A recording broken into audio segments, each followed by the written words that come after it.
Y para añadir frase a lo que dices, la frase de Casablanca, mientras el mundo se desmorona, nosotros nos desenamoramos, pondría yo. Sí.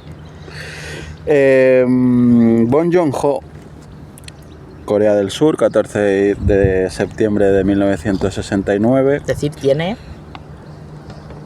55 años. 55 años. Dirige él, guión suyo también, adaptado de Edward Ashton, de la obra Mickey 7. Claro, que son 7 Mickeys y aquí 16. Sí. No. Fotografía, Darius Khondji, que es muy reconocido. Y bueno, Bong Joon-ho estudió sociología, Corea del Sur, Daegu. Su ópera prima como director, porque como guionista ya había hecho otras, es Perro ladrador, poco mordedor. Sus películas más destacadas, Memorias de un asesino 2003, Snowpiercer 2013 y obviamente Parásitos 2019, que es la que conoce todo el mundo. Oscar, ¿no? Mejor película. Sí, Oscar, película, dirección, guión y Palma de Oro en Cannes. Y hasta ahora, Mickey 17. ¿Acostumbra a escribir sus guiones? Sí. Ha escrito el guión de todas sus películas. De todas. El que ha dirigido, sí. No ha escrito para otros directores, ¿no? Eso no lo sé. Vale, pues Mickey 17 nos lleva a un futuro distópico, donde la muerte ya no es un final, sino un trámite. Protagonizada por Robert Pattinson, también está Ruffalo. El protagonista, que es Robert Pattinson, es un prescindible, que es un clon enviado a misiones suicidas, que luego es regenerado con todos los recuerdos intactos. El debate, se abre una brecha cuando se empieza a plantear la cuestión de que el clon decide que no quiere desaparecer tan fácilmente. Al protagonista lo dan por muerto, se genera un clon y de repente se despierta en la cama y se da cuenta de que hay otro como él. También es verdad que ahí está, claro, él se ha enamorado de la chica esta, que la esta no sé cómo se llama la actriz, pero porque solo tiene 2 o 3 pelis, que lo miré en Letterboxd. Pero claro, ¿qué pasa? Que en el tiempo en el que él ha estado durmiendo y que él también está por ahí, ella se enamora de su clon. Bueno, o lo comparte. Comparten ellos dos a la misma chica. Y ahí se empieza a abrir como toda la trama.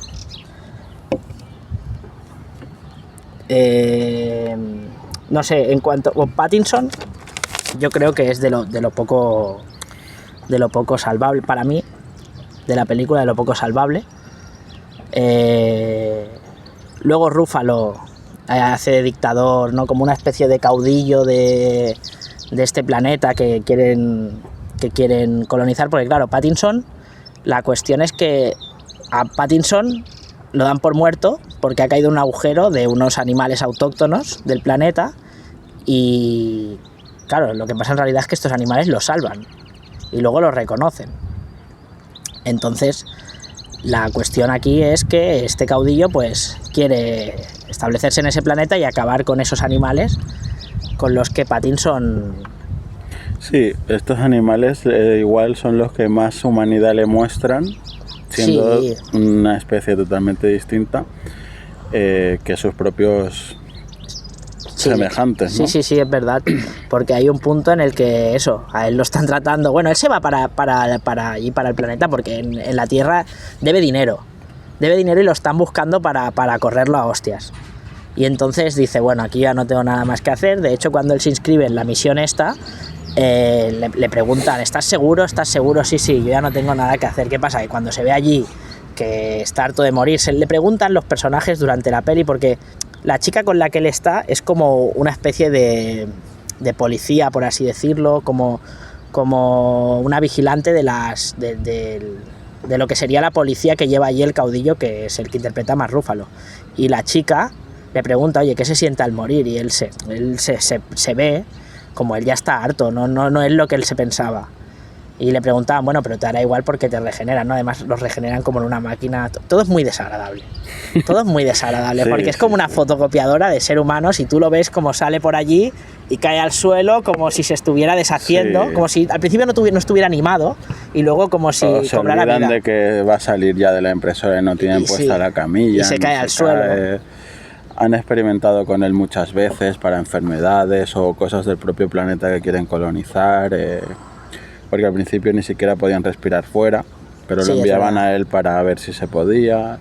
Entonces todo el tiempo como es el prescindible, pues es el que con el que se experimenta, es como un conejillo de indias. Sí, o sea, la peli lo que te deja muy claro al principio es que él es una especie de desecho, ¿no? Como un lumpen proletario, ¿sabes? Que ya no... Y entonces lo tratan como si fuera carne viva para las misiones. Eso se encarga muy bien de hacerlo la peli y luego te conecta un poco porque él se enamora de la chica esta que es como una gendarme o algo así, que tiene relaciones sexuales con él. ¿Qué pasa? Que cuando él se supone que lo dan por muerto y lo copian, esta chica empieza a tener relaciones sexuales con Mickey 18, que es como una copia malota, ¿no? Así un poco enfant terrible de él. Como él, pero es malo, ¿no? Como él, porque él es muy inocente, es como es un poco tonto. Es como lo que él se reprime es una versión nueva. Sí, pero tampoco es que se lo reprima, porque yo creo que en su naturaleza está ser así un poco bobo. De hecho, el otro Mickey se lo dice. No, pero yo creo que en el fondo el 17 le gustaría tener Sí, tú ves que es ahí... Sí. O sea, sí. Y luego al final de la peli yo creo que al 18 también le gustaría tener algo del 17. Sí. Porque al final el 17 pues es muy débil y tal, pero se ve que a su amigo, que es por culpa del que está, le quiere matar en el fondo. Es verdad. Pero no se atreve.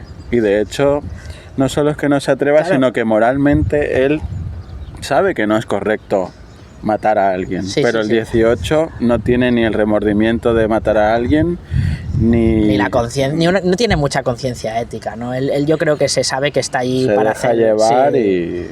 Sí, acepta, es como que es un poco más realista en la situación en la que se encuentran, ¿no? Pero sí que es verdad que el tema de la deuda es importante, porque luego cuando pasen los minutos, bueno, cuando la peli avance, vuelve a salir el tema de que debe dinero, ¿no? Porque él se va por eso, porque no quiere, o sea, no puede pagar su deuda.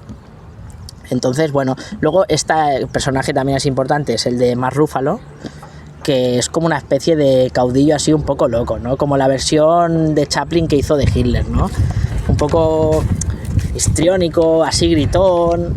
Además su mujer, que ahora busco el nombre de la actriz. Frances McDormand. Sí, Frances McDormand también le da... O sea, estos son dos chalados. De hecho, este caudillo es como que en la Tierra...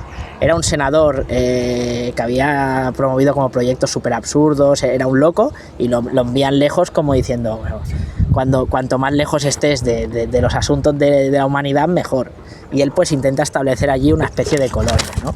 Sí, de hecho con los prescindibles ya hay un debate filosófico en la Tierra de si esto puede pasar. Porque hay uno que se multiplicó por 3, digamos. Sí. Y empezó a hacer asesinatos y demás. Sí, cuál era el original y si esto se podía permitir. Por eso se lo hacen en planetas, o sea, como muy alejados de incluso relacionado con Dios, ¿no? Entonces, y al final concluyeron que era un debate filosófico que no tenía...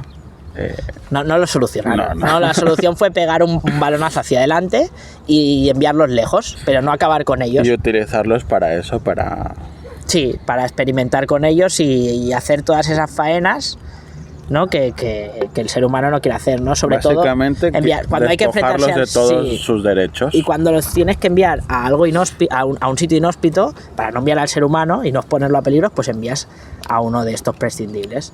Que también hay que decir que en ese momento en el que estos prescindibles, porque son seres humanos realmente, o sea, conservan los recuerdos, conservan más o menos las emociones, ¿no? Eso también igual explica que los dos se enamoren de la misma chica. La cuestión es que al principio hay una tensión entre Mickey 17 y Mickey 18. Sí. Por el Mickey 17, pues Que claro. bueno, se puede asociar a una cierta dualidad. Sí. Pero bueno, de entrada lo que Bong Joon-ho plantea aquí, pues bueno, parece ser como un debate filosófico, ¿no? Como una cuestión filosófica más relacionada, pues eso, Sí, con la también conciencia, una crítica social, etc. Sí, sí, sí. Todo este rollo distópico que venimos viendo mucho últimamente, ¿no? Combinado con un poco de humor. A mí la peli no me hace... O sea, no sé si pretende ser graciosa, Sí, yo creo que sí. porque a mí no me hizo gracia. No, yo creo que se va de... No solo se va de humor, sino que no consigue hacer gracia, en mi opinión.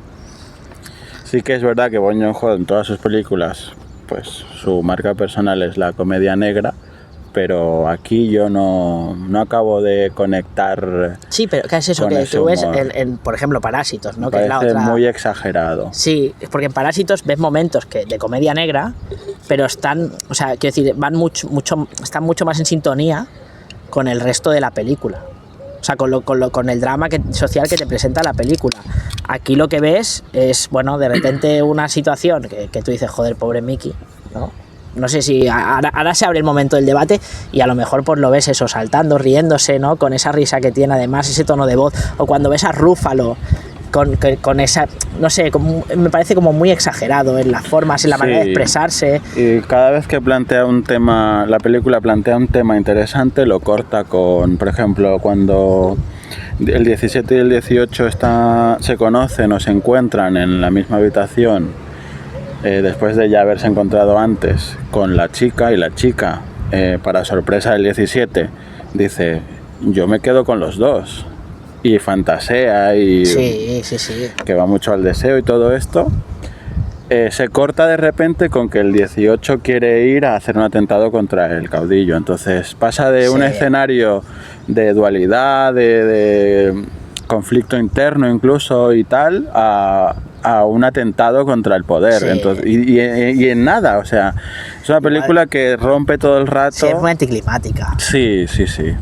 Otra que se me ocurre es que hay un momento en que Mickey 17 también se enamora de otra... Bueno, no se enamora, se acuesta con otra chica, aunque él sigue enamorado de la... Sí. de la... No, pero no se acaba acostando. No se acaba acostando, pero el tío va decidido a como incluso un poco despechado, Sí, ¿no? exacto. Y de repente ves esto ves una situación súper dramática que es, joder, están reducidos como a cosas, ¿no? Como a objetos, los han objetualizado Y encima ahora son dos. y son dos, y claro, llegan a discutirse las dos chicas, ¿no? Porque tú lo que has hecho con Mickey y tal, y llega la primera, sí, se lo reparten, y con un tono que no sé, o sea, cualquier momento, o sea, si hay un momento de clímax de decir, hostia, qué drama, te lo rompe completamente. Sí. Igual que en el momento, o sea, por ejemplo, yo el personaje de Ruffalo, que hay mucha gente que le ha gustado mucho, yo lo he escuchado y lo he A mí leído. no me ha gustado, pero A mí me saca de la no peli. coincido en que Ruffalo lo haga mal. Yo creo que Ruffalo hace una gran interpretación. El problema es que No, claro, no es el culpa personaje suya. no Está mal- encaja. para mí está mal escrito. Sí, es caricaturesco. Exacto. O sea, es como un líder y tecnócrata, está muy tecnofeudal. forzado además. Pero claro, es que además... Muy forzado. Esto es una... Y Frances McDormand también. Sí, A mí no me la creo. Me parecen una caricatura, ¿no? Yo es una cosa que quería comentar también, que es que realmente estos líderes que son tan tenebrosos y tan peligrosos para la humanidad no acostumbran a ser este tipo de frikis. No. Es gente que tú no te imaginarías que está zumbada de la cabeza. Exacto. Y que quiere hacer ese tipo de cosas con la humanidad o con las personas, ¿sabes? O sea, a mí me sacó Sí, mucho... estaríamos en un... como Jojo Rabbit, digamos. Sí, es un poco ese tono, pero no sé si pretende eso la película. Yo creo que sí, pero Es que incluso me los parece muy gusanos- mal porque al final... Como estos animales que tienen como boca de gusano, pero a la vez tienen pelos, son una cosa muy rara. El momento es en el que lo van a tirar al fuego, que están todos reunidos. Hay un momento de la en que han capturado a estos animales. Ah, sí. Y están, claro, estos animales emiten como un sonido y hacen que los animales de su especie se acerquen, se detecten por este ruido. Y están planteando como tirarlo al fuego, quemarlo. Porque en un momento en una reunión se han escapado, han atacado al personaje que interpreta a Ruffalo, bueno, han liado un Cristo allí importante. Y entonces ese momento en el que lo van a quemar y todo, yo no sentí, o sea, hubo un momento que estaba tan fuera que no sentía como ninguna pena por el bicho. Digo, No, a ver si lo queman ya y se más acaba la que- película. Exacto. Genera una tensión muy larga para mí, muy absurda también, o disparatada más que absurda. y sí, te hace vivir una angustia, pero no de empatizar con nadie, sino de decir, a ver si ya o lo queman o no lo queman, pero que acabe ya. Sí, no, yo estaba deseando que lo tiraran y que se acabara la peli. De hecho, Bollero dijo que se fue, no en mitad de la peli, se fue a fumar, dijo. Don Carlos Bollero. Se fue fuera, dijo, yo me voy, o sea, le pareció un disparate y yo lo entiendo, o sea, no suelo estar muy de acuerdo en muchas cosas, pero en este caso yo entré en la peli bien. Conforme avanzaba, digo, bueno... Sí, yo creo que la primera parte de la película no o el primer tercio te introduce muy bien, que tampoco es ninguna maravilla, pero te introduce muy bien y después todo empieza a ser como muy frenético. Sí, con un ritmo más rápido que Parásitos. Y sí, mucho más rápido y todo lo que te va planteando, que me puede parecer interesante en algún momento, te lo corta con cosas... Un desastre. Decepción, ¿podemos hablar de decepción? No, a mí sí me decepcionó. Yo podría decirlo. Yo lo dije, yo estoy decepcionado. Que aquí es otra cosa que, claro, al final la referencia más cercana que tiene unos Parásitos, ¿no? Porque la película ganó muchos premios, muy premiada. La peli está bien, yo siempre digo que esa peli consiguió que yo empatizara con un rico. Y aquí... ¿Cuál? Parásitos. Que aquí es donde yo quiero llegar, ¿no? Porque a mí me da la sensación que la primera parte está bien planteada, pero claro, yo lo que empiezo a ver con Bong Joon-ho es que realmente... Bueno, entonces ya dejamos la narrativa y pasamos a... Sí, claro, o sea, yo realmente lo que empiezo a ver con Bong Joon-ho es que realmente las cuestiones que tienen que ver más con la crítica social o con plantear posibles problemas futuros para la humanidad, dilemas éticos, realmente solo son un pretexto. Yo lo que empiezo a notar, porque en Parásitos ya me dio la sensación, ¿no? Porque al final hay escenas, por ejemplo, en Parásitos una familia pobre se mete en la casa de los ricos, los engaña, pero te presenta a los ricos como personajes extremadamente ingenuos. La mujer, es para decirle espabila, pero es que el hombre... La mujer rica. La mujer rica, pero es que el hombre también, ¿no?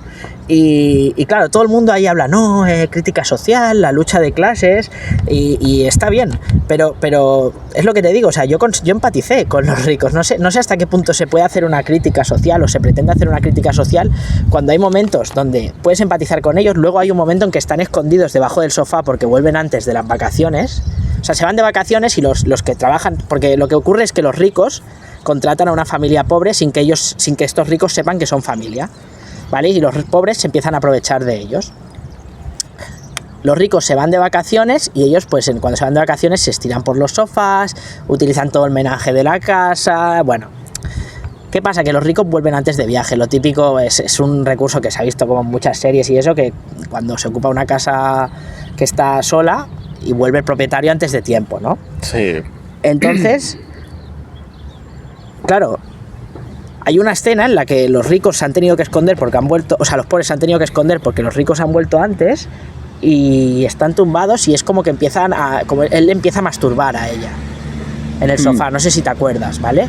Y le dice, huele a metro, huele a pobre, algo así, le dice, ¿sabes? Entonces es como que va oscilando entre, luego el tema de la señora de la limpieza, la señora, la empleada doméstica, que ya estaba allí y que la echan para meter a la madre de los pobres, que tienen el sótano a su marido, que son cosas que te sacan completamente de ahí, ¿no? A mí me pareció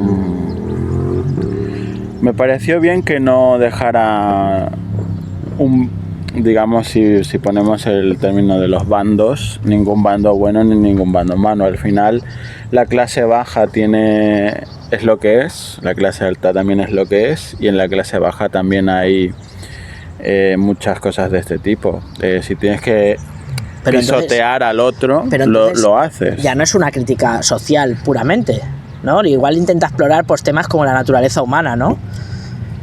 Pero ya no es todo este envoltorio, ¿no? Que yo lo que ya por acabar lo que iba a decir, que me da la sensación de que para él es un recurso dramático más que una crítica social. A mí me da esa sensación, que él realmente lo utiliza para desplegar luego una serie de elementos, ¿no? Porque a mí el final de Parásitos me gustó, además es muy así, muy exagerado, ¿no? Muy gore, sangre, pero ya te digo, yo en Parásitos no tenía claro quién eran los buenos o los malos. si es que el objetivo era ese, entonces no es una crítica social. Igual intenta explorar la naturaleza humana, ¿no? La perversión del ser humano. Yo creo que al final es eso, que no buscaba buenos y malos, sino también jugaba con esa ambigüedad, ¿no? ¿Quiénes son realmente los parásitos? Si los ricos o los pobres. Claro, pero eso desde un punto de vista de una persona que a lo mejor tenga sensibilidad, ¿no? Por los temas sociales, ¿no? Que entienda la realidad como desde un punto de vista, pues puede pensar, pues No, sí. Pues, Hoy en día, ¿de qué vas, no? Hoy en día lo que más odio yo es una película que ya haga un poco de exposición social, pero no vaya la compran y dicen, no, esto es crítica social. No, ¿por qué tiene que ser crítica social? Puede ser una crítica a la naturaleza humana, como para mí el Triángulo de la Tristeza, por ejemplo, es más crítica a la naturaleza humana, que también hay crítica a la sociedad de clases, etcétera, y las relaciones de poder, pero para mí Parásitos... Sí, pero es que es muy buen ejemplo, porque en el Triángulo de la Tristeza, al final es la persona que se encarga de la limpieza y todo esto la que acaba imponiéndose. Pero claro, en aquel yate hay un capitán borracho, que para mí es la mejor actuación de la peli, influencers, una familia de ricos, que luego los ves a todos vomitando por allí, como porque te ponen en esa situación en la que el rico se vuelve vulnerable, ¿no? Y como Sí, el rico se vuelve vulnerable y el pobre se vuelve, o sea, coge el poder. Toma el poder, sí. Y se ve lo que hace con el poder. Pero que muchas veces no es bueno o éticamente bueno. Entonces te dice, claro, ¿cuál es el problema? ¿Ser pobre o ser rico? Igual el problema no es ser pobre o ser rico, sino tener el poder. Pero es que porque ¿qué haría yo siendo pobre si tengo el poder? Pero como no lo tengo y estoy pisoteado, pero si me ponen a mí en la posición de ellos, ¿actuaría mejor? ¿Sería más benevolente? Pero en el Triángulo de la Tristeza me parece aún peor, porque como al ser solo una persona, la que parece como si fuera un caudillaje, como si se hubiera vuelto como si fuera fruto de una psicopatía o algo así, ¿sabes? Pero eso es más triste para el resto, porque realmente la única capacitada para pescar es la que limpiaba los baños en el yate. Sí, es así. Es así, pero también es eso, ¿no? Porque igual también es una manera de señalar que a lo mejor la gente que es pobre se ha tenido que espabilar y aprender, tener ciertos recursos que los ricos no han tenido. Entonces, claro, bueno, sí que es verdad que puede ser, pero claro, entonces ya no es crítica social. No, por eso es que creo que se pone la etiqueta de crítica social a muchas cosas que no son crítica social. Sí. Puede tener un punto, pero el fondo no es la crítica social. A mí es que por eso odio gente muy optimista con el cine, ¿eh? Sí, muy optimista y muy... ya hemos criticado ya tenemos crítica social del año. No tienes al revés, lo has entendido muy mal. Crítica social, creo que al final si tú expones... Es como un hombre de paja, ¿no? Como vamos a buscar la crítica social, que al final la crítica social, yo la sensación que tengo un poco es buscar en nuestro ricos mundo, contra pobres. Sí, pero lo que tengo mucha también, o sea, hacer crítica social en este mundo, realmente yo creo que lo único que te hace un poco es descargar tu conciencia, ¿no? Porque hacer crítica, o sea, creerse que una persona por ser crítica está cambiando la realidad, o sea, no es así tampoco, ¿no? Entonces, aquí yo creo que veo un poco una tendencia que es de descargar un poco la conciencia de uno mismo, señalando las desigualdades que yo creo que veo en las películas, porque también eso es verdad, cada uno la puede interpretar como quiera, pero la intención del director también es importante. Sí. Entonces, que también hay que entrar en... Cuando le preguntas a un director qué intención ha tenido... Luego nunca saben explicarte. Sí, claro, bueno, por eso hace cine. Si supiera explicar, no lo digo como, o sea, por eso es un artista. O sea, al final un artista lo que hace es... Es verdad que Bong Joon-ho escribe sus guiones. Sí. No. Pero un guión no es un tratado, no es una exposición de ideas estructurada y analizada. Y él, pues, no sé, esto va a vender más, esto va a vender menos. Claro, no. De hecho, lo que yo leí sobre esta película es que ellos tenían un presupuesto, o sea, le dieron un presupuesto, como Parásitos fue un boom, le dieron un presupuesto bastante alto. Y cuando la productora vio el resultado, le dijo... Porque esta peli lleva rodado... O sea, Parásitos o Parásitos? O en Mickey. No, con el éxito de Parásitos, con Mickey le dan como manga ancha. ¿Vale? ¿Qué pasa? Esta peli lleva grabada desde el 2022 o 23, si no me Sí, acuerdo. porque si no es la recuerdo primera mal. película desde Parásitos. Desde Parásitos, y estamos a 7 2025. años. Entonces, esta película tiene que haber pasado por los despachos, tienen que haberla visto mucha gente, y seguro Warner que han cambiado. Bros. Warner Bros. Habrá cambiado y habrá metido mano en 1000 cosas. Y además se nota que es eso, o sea, es una película mucho más inocente. Yo creo que es mucho más para todos los públicos que Parásitos. Sí, y muy mal hecha al final, yo creo. No, sí, ya se puede decir. Decepcionante, muy Que para mal mí muy hecha. mal escrita, muy mal escrita. Muy mal escrita. Porque y te la salvan los actorazos que No tienes. hay, sí. Porque Y ni aún así, porque yo creo que, como decíamos antes, Rúfalo, yo creo que hace su trabajo. salimos del cine, que tampoco, Pero- tampoco la suspendíamos cuando salimos del cine. No, yo le pongo un 6. Y hoy ahora mismo le pondría un 5 o un 5,5. Pero cuando salimos del cine, es lo que pasa siempre, ¿no? Como estas películas que son como de grandes distribuidoras, Sí. al final cumplen ciertas cosas, ¿no? Y tienen que tener un ritmo, una manera de hacerse para que al final todo espectador, ¿no? Se pueda aguantar en la sala, pueda estar entretenido. Entonces necesitas un tiempo para pensarla, para digerirla, y al cabo del tiempo, pues ya sigue comentándolo, pues yo, y hablándolo, lo hemos estado hablando varios días, a mí la película me parece un plus enorme, Sí. enorme, Sí. terrible, y claro, yo esperaba mucho más. Además me vi Parásitos otra vez antes de verla y la tenía muy fresca, que eso igual es un error, ¿no? Porque te pones, claro, o sea, al final Parásitos puede ser el peak, el culmen de la carrera de Bong Joon-ho. Sí, puede serlo. Y que ha pasado, ¿no? Yo lo digo, yo no lo recomiendo que os veáis las obras anteriores antes de ver una. De verdad, en el recuerdo las cosas son mejor. No las reviváis mucho. Me pasó con Gladiator también, que fuimos a ver Gladiator 2 y antes había visto la primera. Y ya la primera me parecía que no era tan buena como la tenía en la cabeza.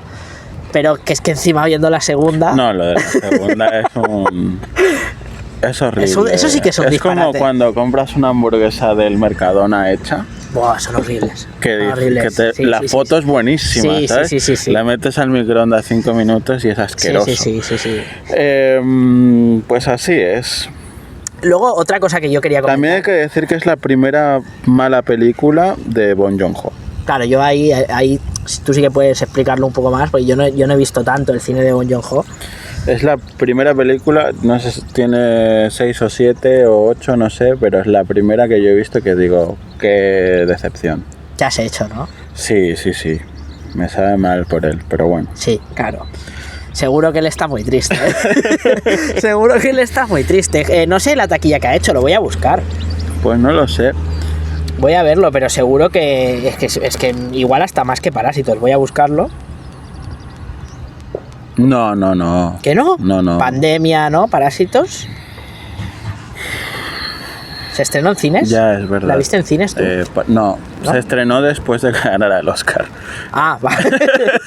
Parásitos pasa. Tuvo mucho... Sí, no. Parásitos, marketing. 262 millones de dólares y... No, perdón. Mickey 17 es una decepción en taquilla. Ha recaudado 127 millones y costó solo producción sin marketing 118. Y Parásitos tuvo un presupuesto de 11 millones y recaudó 262. Sí. No, en marketing gastó muchísimo, pero sí que es cierto que aquí llegó tarde. Pero una vez ganó el Oscar, ¿no? Seguramente... Sí. Bueno, Después de ganar el Oscar, bueno. En Estados Pero Unidos ahora el cine coreano... yo recuerdo que no estaba en las carteleras, al menos en enero y febrero. Hasta que lo ganó, no la volvieron a poner. Pero ya se hablaba mucho, porque bueno, festivales y de tal, y los críticos. Pero... Eso es otra cosa, que a veces también los críticos hablan de películas, tal, que el mundo de los críticos o de la gente que ve mucho cine es uno y el de la gente es otra, ¿no? Sí, Yo creo que a mi familia, bueno, cualquier persona de mi entorno le hablo de Parásitos y no saben de qué les estoy hablando, ¿eh? Y de Mickey 17, pues igual se creen que es el ratón Mickey de Disney o alguna cosa así. Puede ser. Luego, otro tema que yo quería tocar, ¿no? Porque ya es... Bueno, antes de acabar, vamos al verdad. significado de Mickey 17 y ya Bueno, lo dejamos. pues yo no lo sé, la verdad. Yo no lo sé. Yo me muevo entre... Yo estoy más inclinado a pensar que es una crítica a la naturaleza humana, o sea, a la propia naturaleza humana o a cómo el ser humano es capaz de corromperse en situaciones Sí, yo igual. En situaciones en las que tiene el poder. Aunque, pues que no, tampoco es lo mismo que Parásitos, porque hay un Mickey 17 al final acaba bien, es feliz, o sea, final feliz, el planeta sí, encima este final... Es que muy de Disney, parece que la película te la haya hecho, sí. La película, ¿cómo se llama la distribuidora esta que tiene Disney? Searchlight, que es la que, sí, que es la de Pobres Criaturas... Pues sí, parece que te la hayan hecho ellos. El final es terrible. Al final acaban allí reunidos como una especie de meeting en el que Mickey destruye la máquina cloradora dándole a un botón. Ahí tiene como un flashback súper raro. Sí. No sé, yo para mí... no sé, yo quiero creer que esa película no es como estaba en la cabeza de... O sea, el resultado no es lo que había en la cabeza de Bong Joon-ho. Yo creo que tampoco, pero bueno, a nivel social o cultural yo creo que no va a tener ningún impacto. De hecho, su caída en la taquilla. La caída de taquilla. Y ya está. Después me parece una película más de ciencia ficción absurda, o sea, sin sentido. O sea, no te transmite nada. Oportunidad desaprovechada. Podría ser una película de Netflix. Porque es la película en la que te han puesto el dinero, en la que has podido gastar, has podido llegar a la gente, ¿no? Sí, igual sí, es la que más, sobre todo el público europeo te iba a mirar, ¿no? Y es donde más has fracasado, pero bueno. Yo creo que era la gran oportunidad, de hecho yo lo entendí así. Cuando fuimos a verla yo lo entendí así, yo pensaba que esto iba a ser otra cosa, la verdad. Pero bueno, una última cosa que me gustaría que plantear, que es el tema del género distópico, ¿no? Que está ya un poco manido. Hemos visto series, Black Mirror, Devs, se me ocurren a bote pronto un montón de pelis y series, novelas, o sea, yo creo que como la realidad está superando cualquier mala expectativa, ya no sé esta insistencia en seguir con esto, no sé tú cómo lo ves. No, yo lo veo igual, pero ya no, yo creo que el género distópico a día de hoy nos está tocando, pero no de ahora, de las películas que salen ahora, sino si tú ves Terminator 2 vas a tocar, o sea, una persona normal de hoy en día va a tocar cosas viendo la película que le suceden a día de hoy. El tema de un superordenador llamado Skynet, donde se ha revelado, etcétera. Tenemos una IA, vamos a robots, etcétera, ¿no? Entonces hay robots, hay drones militares, hay ataques, bombardeos. Sí, que es verdad que cuando en Black Mirror también, incluso el perro ¿cómo se llama? Cabeza de metal. El episodio que el perro es, o sea, yo he visto vídeos de Australia, de Japón, Singapur, etcétera, con el perrito de metal persiguiendo a la gente. Todo está grabado, o sea. Ahora sale la serie esta de adolescentes que pillan al chico porque está todo grabado en el parking, en una panadería, en todos los sitios hay una cámara. Entonces, claro, tú ves películas distópicas de los 80, de los 90 y te tocan personalmente a día de hoy. Y si ya ves películas que salen ahora, hoy en día, pues te tocan más. Entonces ya es un poco aburrimiento. Sí, no, igual está un poco... Porque al final es eso, ¿no? Son cosas que... Pero también es verdad que tú comparas Terminator o la primera de Matrix. Son pelis con las que salen ahora o incluso las últimas temporadas de Black Mirror, ¿no? Que lo hemos comentado, que cada vez dan más pereza, son peores, ¿no? Es como que ya... Todo lo que se ha podido pronosticar ya se está cumpliendo. Entonces, Lo que te puedas imaginar ahora ya... Claro. La tecnología ha avanzado mucho en muy pocos años. Exacto. En los 80 ver eso decías, joder, pues a saber cuándo vienen. Y luego también pronósticos fallidos que ha habido con Blade Runner, por ejemplo. Se supone que lo que pasa en Blade Runner debería estar pasando ya. Sí, ves películas que era 2025. Sí. Y ya está. Claro, luego sale Villeneuve y del 2049, pero claro, también viendo cómo va la cosa, igual no llegamos. Sí. Y es así. Bueno, he preparado una sección ¿vale? Que consiste, bueno, cada 2 semanas o cada 2 programas yo traeré una crítica de Boyero, ¿vale? La leo y la vamos comentando, ¿no? Para quien no lo sepa, Boyero pues es un crítico... ¿Cuántos años lleva? El mejor crítico de este país. No, para mí no. Pero sí que es verdad que el que es más la referencia. Impacto ha tenido en los últimos 30 años. Eso es indiscutible. Que tampoco son críticas. Bueno, sí, son críticas. Pero, son críticas, pero igual más emocionales. Sí, muy poco razonadas, ¿no? O sea, si a Boyero le parece que la peli ha sido mala, pues va a decir que es una mierda, que la detesta, que la odia. Sí, que es verdad que él es capaz de profundizar si se lo propone. Es que incluso la gente que no está de acuerdo con él, yo creo, mucha gente que ve cine, que antes de ver una. Por ejemplo, yo mismo, yo no falto cada semana a ver La Ventana del Cine. Yo alguna vez lo he visto y. Yo lo veo bastante. Y también. Incluso cuando no tengo pensado ver nada. Podría decir que Cónclave, cuando le escuché a él, aún. No la he visto, pero cuando lo escuché a él me entró un bajón. No, y yo se lo confirmé luego.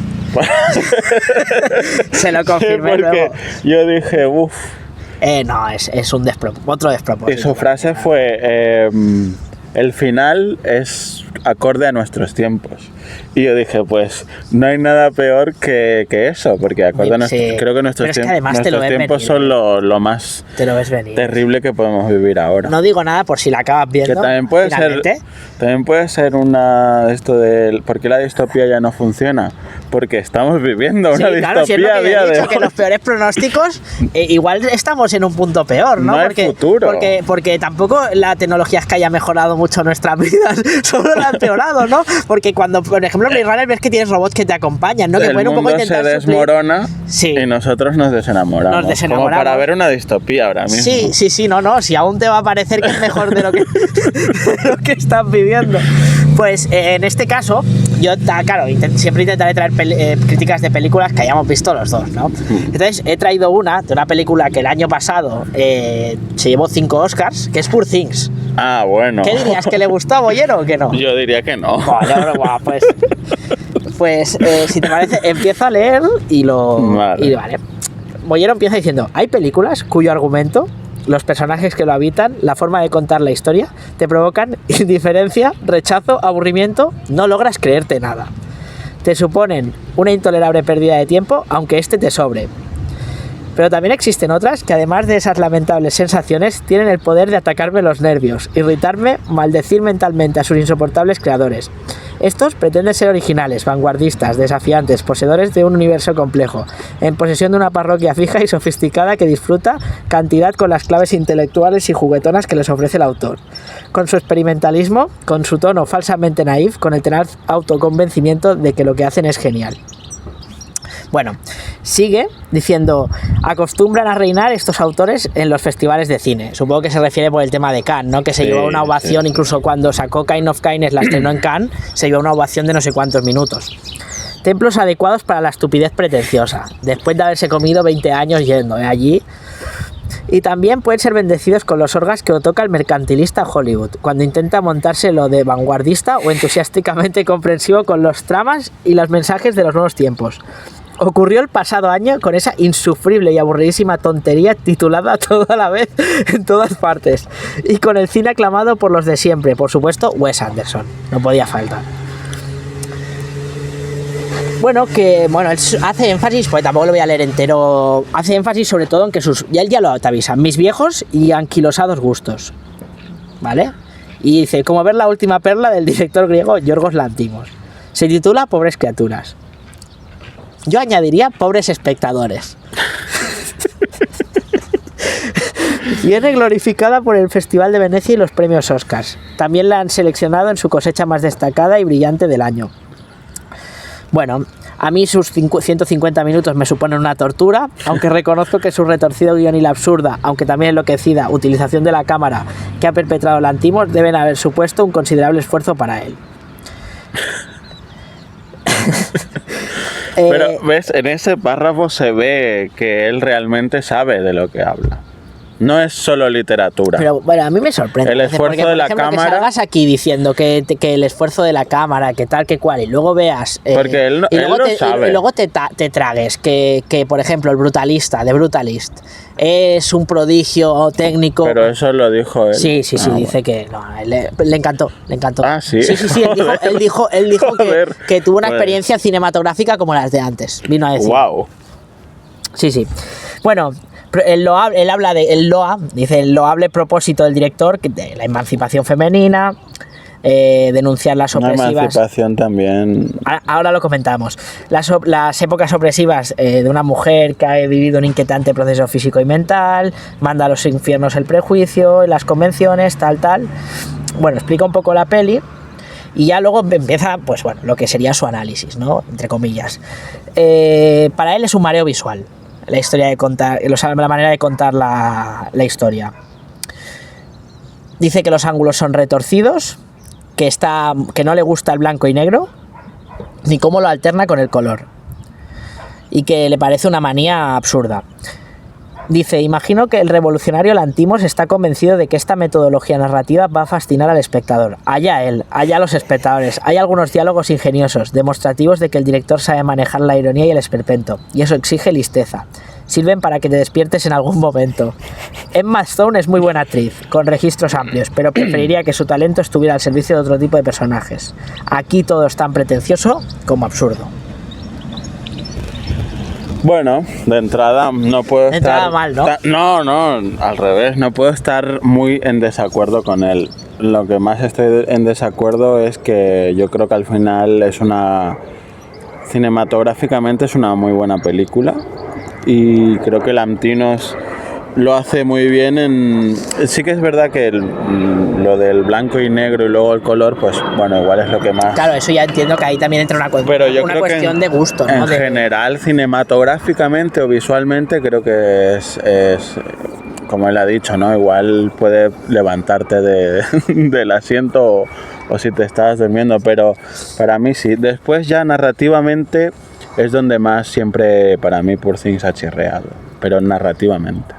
Que también es una cosa, o sea, claro, Poor Things podríamos decir, bueno, y La Favorita también, que es una película que no tiene nada que ver con el cine, o son las más convencionales si lo comparamos con el resto del cine de Lanthimos. Exacto. No, de al final hecho, eso es lo mismo que hablábamos con Parásitos. Creo que Lanthimos siempre busca esta controversia, pero en Poor Things lo que más busca es el show visual. Y es ahí donde gana al espectador. Sí, pero claro, si la estética, si tú, eso es lo que dice él, ¿no? Ese mareo, ese cambio. A mí, por ejemplo, me gusta cuando se presenta, creo que es la cámara de pez de ojo de pez, está muy bien las hecho. Coreografías. Incluso cuando esa ciudad que es Lisboa, ¿no? Que es una Lisboa. Creo que sí. A mí yo estoy dentro. O sea, a mí me gusta mucho. O en el barco, fuera del barco, dentro exacto. del barco. Incluso esa ciudad a la que, no sé qué ciudad es, cuando van a ver los esclavos y ella se pone a llorar. Claro, si no te gusta ese... Pero la bueno, puesta en escena para mí es increíble. Sí. Ahora, narrativamente, pues para mí es lo más flojo. Pero claro, es lo que de siempre. Tenemos que ir al cine a ver narrativa o... La narrativa es lo más flojo, pero en este caso gana tanto la puesta en escena que para mí está muy bien. Sí, es una película que te deja un poco embelesado, ¿no? Estás ahí... Entiendo que para eso cinematográficamente también hay que entender que para Bollero estas películas son un mareo. O sea, este hombre... Sí. Este hombre... Pero narrativamente yo creo que a nadie... Bollero, la mejor película que ha visto en su vida es El Apartamento. O sea... Bueno, y es muy visual también, El Apartamento. Pero claro, tú lo comparas con Poor Things y yo creo que le puede parecer hasta histérico. Sí, o sea, yo entiendo que a él le muy excéntrico, etcétera, pretencioso. Bueno, yo creo que todo eso, con lo que debe haber vivido este hombre, que tiene más tiros pegados que... O sea, tampoco creo que le escandalice ver a Emma Stone ahí teniendo relaciones... Pero yo creo que es más la estética, ¿no? Que le marea, que igual... Sí. Que es al final, si una película no te entra por los ojos, tampoco puedes hacer mucho más, ¿no? Porque si te parece fea, que es lo que a él le parece, entiendo que le parece. Bueno, sí. Pues hasta aquí la sección de Carlos Bollero. En 2 programas más. ¿Cómo era? ¿Te ha Me olía gustado? majadería, pero confirmado. Me olía que era una majadería, pero confirmado. ¿Te ha gustado? No, me ha gustado mucho, sobre todo por la película también, ¿no? Sí, Me la he parece seleccionado bien. Un peliculón. La verdad por es que Things. yo he pasado tardes metido en Film Affinity. En Film Affinity, si entras, están Sí, todas las críticas, ¿no? sí. Pero te ponen un titular, ¿no? Y la puntuación. Porque cuando él hace la crítica en el país es rojo, amarillo o verde. Si es muy buena, verde. Si ve, amarillo. Y si es roja, les que le ha parecido fatal. Claro, ya cuando ves la roja, pues te paras ahí directamente y te abres el artículo. Y la verdad es que yo me he pasado una tarde entera, a veces. Bueno, una vez me pasé una tarde leyendo críticas de Ubicano, yo ahí solo riéndome solo, porque realmente es divertido, es divertido. Al final tiene que tener algo este hombre, Sí, si no, no sería no seguiría ahí después de tantos años. Sí. Que por cierto, no sé si lo viste en el Wild Project, que dijo que Mourinho le había denunciado, Sí. que le llamó nazi o algo así. Nazi portugués. Le llamó nazi portugués, bueno. Boyerama. Bueno, y Almodóvar y... Un día podríamos hacer una sección mira, voy a recopilar todos los cortes de Boyero insultando a Almodóvar y voy a hacer un programa solo de los cortes de Boyero criticando a Almodóvar, ¿eh? No, claro, porque no hay imagen, pero estás poniendo una cara así un poco como diciendo, no, a lo mejor no es buena idea, ¿no? No, la cara es de circunstancias. ¿Sabes que mira, tengo aquí guardado el artículo original que iba a traer, era la crítica que hacía Boyero a la habitación de al lado. Wow, nos lo hubiésemos pasado muy bien. Pero he preferido guardármelo para otro día, para una ocasión especial, porque o sea, llega el punto que dices que ya ni me enfada la película, no, me da igual. La habitación de al lado es... Bueno, me ahorro para la próxima vez. Dedicarle un programa, un podcast. Sí, Puede ser, entero además. Sí, puede ser divertido. Es el primer guión, también es muy distópico, es el primer guión escrito con una IA. Sí. Es el primer... Esto de traducir los guiones, ¿no? Pero bueno. Bueno, el filtro de los traductores. No, a ver, el problema con Almodóvar no es más él, sino que es, bueno, un personaje muy importante en el cine español. Yo creo, mira, yo tengo una apuesta. También muy sobrevalorado, sí, y muy inflado, sí, y muy bien posicionado. Y que también él ha presionado mucho porque él se ha enfadado. Hubo un tiempo que no iba ni a los sí. Goya, enfadado porque la academia ya no le daba también premios. Muy bien posicionado en la cultura española, que me parece lo más triste que puede pasar, que Almodóvar sea un pilar de la cultura española. Sí. Porque es siempre lo mismo. Sí. Dice, pero no. Almodóvar lee muy bien lo que es Con tendencia lo que ha al espíritu tenido. de los tiempos y hace mucho sus películas. A mí la sensación que me da es que pero es lo culpa que dice Boyero, que está con 1000 ojos puestos. Sí, él realmente exacto. está viendo mucho lo que pasa y voy a hacer una película. Y no solo culpa del espectador que lo ve, sino culpa de sus compañeros también. Sí. Toda la cultura Pero bueno, cinematográfica de este país lo tienen en un altar. No, pero porque también son un poco así, todos. Hombre, sí, y come pollas. Lo tengo que cortar. Y muy cainitas, ¿no? Un poco con Pues, esta España cainita, ¿sabes? Mucho sí, de... muy aduladores. Sí. Y bueno, un retrato a veces de España un poco muy manido también, el tema de la guerra civil, de los pueblos. Sí, de que no somos nada. Es y que al aburridísimo. Final somos... Chico, cambia ya el de esto, tío. ¿No? España es un gran país y ya, bueno... Esto lo he oído. Culturalmente es una potencia. Sí, por supuesto. Con lo pequeños que somos. Sí. Pero bueno. Ya por cerrar, con el tema de Boyero y tal, no sé qué iba a decir. Una teoría, ya para cerrar el programa, que es que Boyero y Almodóvar se llevan mal, pero porque se han peleado de fiesta. Se han encontrado en alguna de estas juergas que se deben pegar estos dos, porque de Boyero se sabe que es hombre que es bueno, tiene más noche que la luna. Sí, que una farola. Entonces y Almodóvar pues seguramente también, ¿no? No, seguramente no. Seguro. Vale. La tiene. Entonces yo creo que estos dos deben haberse encontrado en alguna fiesta o en algún sitio y a raíz de eso... Y ahí han tenido diferencias. Sí. Porque no te puede... Bueno, también es que el ego de Almodóvar es muy grande, pero bueno, y el de Boyero también. Pero bueno, ya lo seguiremos comentando otro día. Dedicaremos un especial de Almodóvar. Voy a hacer el esfuerzo de verme todas las películas y ya lo dejamos para otro día. Pues sí, pero bueno, la habitación de al lado es lo que es. ¿Qué es? Es la nada. Es un anuncio de Airbnb. Pues la nada, como hemos empezado hablando de... También te digo, es injusto para resumir lo que es Almodóvar. Creo que ni siquiera veo a Almodóvar en la película. Pero al final es suya. La dirigió él, cogió el dinero que le tenían que dar y hizo eso. Pues bueno. Como hemos empezado hablando de la guerra y de este punto, bueno, pues y acabamos con la nada, que es a lo mejor, lo que toca. Sí, puede ser.